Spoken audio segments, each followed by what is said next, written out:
warahmatullahi wabarakatuh. Salam sejahtera bagi kita semua. Perkenalkan, nama saya Hamriani Damanik. Saya PPKL dari Kota Palangkaraya, Provinsi Kalimantan Tengah. Pada kesempatan kali ini kita akan membahas tentang koperasi teknologia bersama dengan para pengurus koperasi, di mana koperasi ini merupakan koperasi milik para guru-guru yang ada di SMK Negeri 1 Palangkaraya. Dan sekarang telah hadir bersama saya yaitu Ibu Berlina MPD sebagai Ketua Koperasi, dan juga Pak Harliantino SPD sebagai Sekretaris Koperasi, dan juga Ibu Sri Wijiati sebagai Bendahara Koperasi. Terima kasih kepada pengurus yang sudah hadir.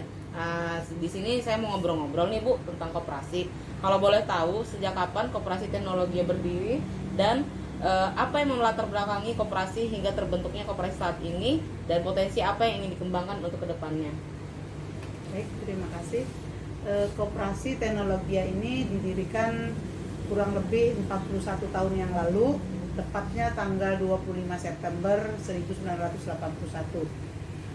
Yang melatar belakangi pendirian koperasi teknologi ini adalah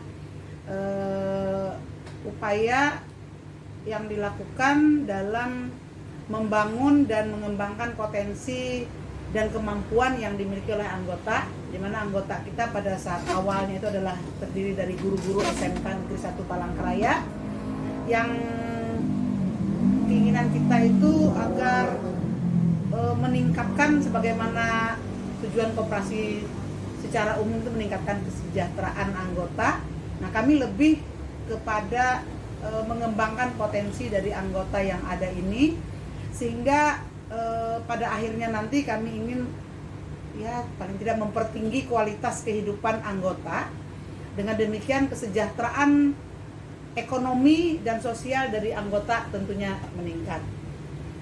Kemudian apa yang rencana akan dikembangkan ke depan itu sebagaimana saat ini kami sudah menjalankan banyak usaha, tapi yang ingin kami kembangkan lagi untuk koperasi teknologi ini, kalau kami sudah memiliki beberapa lahan tanah, keinginan kami pengembangan berikutnya mungkin bekerja sama dengan pihak perbankan untuk melakukan pengadaan perumahan. Mungkin itu.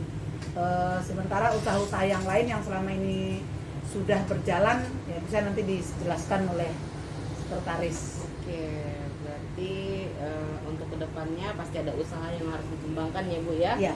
Oke, untuk kegiatan unit usaha yang dikelola oleh koperasi teknologi nih, bagaimana sih cara mengelolanya Pak kalau boleh tahu? Terima kasih atas kesempatan yang diberikan kepada saya. Unit usaha yang dikembangkan di koperasi teknologi dulu KPRI namanya, sekarang kayaknya mau diubah menjadi koperasi teknologi karena KPRI itu sepertinya hanya milik pegawai negeri. Yang pertama itu usaha di bidang simpan pinjam, itu yang pertama. Yang kedua usaha di bidang pengadaan seragam, pakaian seragam siswa, atribut itu seperti topi, dasi, sabuk, dan lambang itu keperluan siswanya. Yang ketiga itu usaha penyewaan toko dan kantin, itu mulai berjalan seiring dengan meredahnya COVID-19. Mulai dari tahun ini sudah mulai dibuka lagi yang kantin. Kalau yang toko sudah berjalan dari dulu, nggak pernah berhenti. Dan ada penambahan, kami punya ruko itu juga disewakan. Dan ini tadi yang ada penambahan baru, ada penyediaan kaplingan tanah. Kaplingan itu bisa untuk perkebunan, bisa untuk lahan pekarangan. Itu usaha yang diusahakan oleh KPRI Teknologi SMK Negeri 1 Palangkaraya. Terima kasih. Kepada Ibu Bendahara nih, apakah ada kendala selama ini dalam menjalankan koperasi? Kalau kendala itu pasti ada ya Mbak. Yang namanya anggotanya per tahun 2021 itu berjumlah 125 orang. Dan tentu saja dari 125 orang berarti ada 125 karakter anggota yang harus kita pahami.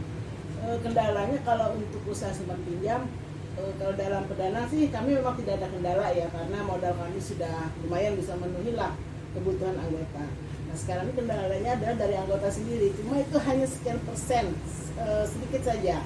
Ada beberapa anggota yang tadi sesuai karakter anggota tadi, kadang-kadang ada yang cuek saja, kewajibannya cuek, tapi dia menuntut haknya. Ada yang seperti itu, tapi tidak terlalu seberapa lah. Artinya kami masih bisa atasnya lah, baik memanggil, sudah sering kami memanggil anggota yang seperti itu ya. Artinya kewajiban punya piutang tapi agak macet, tapi berusaha sudah kami memanggil, mengadakan pertemuan lah seperti apa baiknya ke depannya supaya bisa lancar kembali. Itu usaha yang kami lakukan sebagai pengurus koperasi.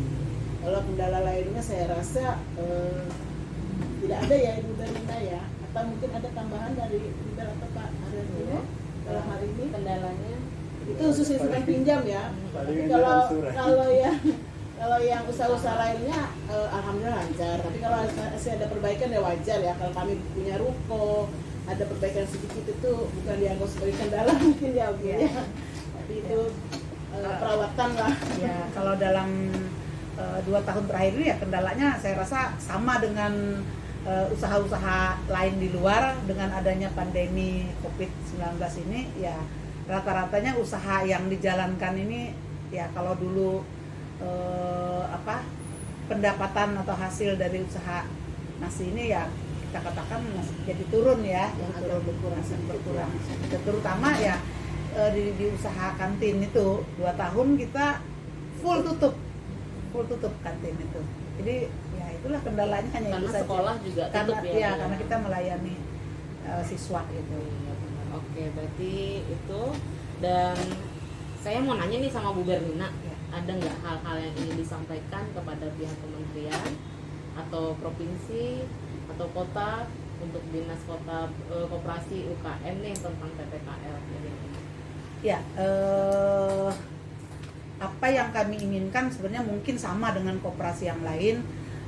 Kami ingin mendapatkan yang pertama informasi melalui sosialisasi lah terhadap kebijakan-kebijakan pemerintah, apalagi sekarang ini kan yang diinginkan paradigma koperasi modern.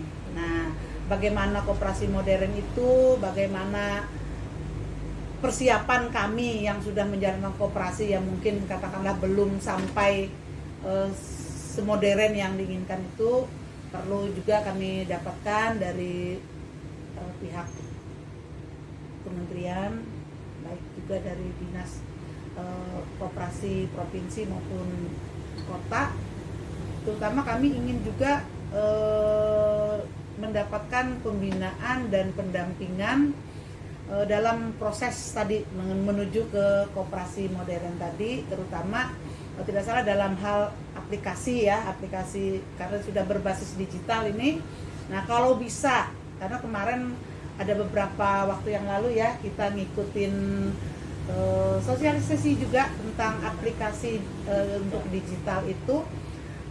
Waktu kami tanya itu berapa sih biayanya untuk menggunakan aplikasi itu, belum bisa dijawab. Nah kalau bisa ya dari pihak kementerian memfasilitasi sehingga ada aplikasi yang memang mungkin aplikasi yang murah, bahkan kalau bisa aplikasi gratis untuk koperasi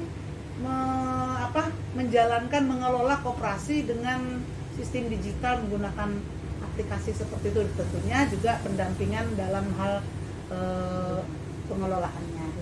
Ya, seperti itu. Berarti yang diharapkan adalah aplikasi. Setidaknya sudah disiapkan dari kementerian. Nah, juga ya Ibu itu, ya. ya betul. Karena aplikasi seperti yang kemarin ditawarkan itu kan pihak luar itu istilahnya swasta ya. Tentu mereka juga dengan biaya yang ya mikir-mikir lah koperasi. Kalau dengan koperasi yang belum besar usahanya mungkin menuju ke sana masih, karena itu kan tentunya langganan ya. Langganan ada biaya. Karena aplikasi juga sudah sangat membantu buat pengurus dan Betul. anggota juga ya Bu ya. Betul. Oke, kalau gitu terima kasih Ibu buat kesempatan yang telah diberikan kepada saya sebagai PPKL, pendamping koperasi teknologi ya. Semoga kedepannya kita dapat bekerja sama dengan baik ya Bapak dan Ibu ya. Terima kasih banyak kepada pengurus Koperasi Teknologia atas waktu dan kesempatan yang telah diberikan kepada saya, atas ngobrol-ngobrolnya tadi ya Bu ya, cukup panjang sekali ya. Oke, kalau gitu demikian obrolan kita tentang koperasi pada hari ini. Semoga bermanfaat bagi kita semua. Salam aktivator koperasi, Koperasi Maju Indonesia Sejahtera. Sampai jumpa.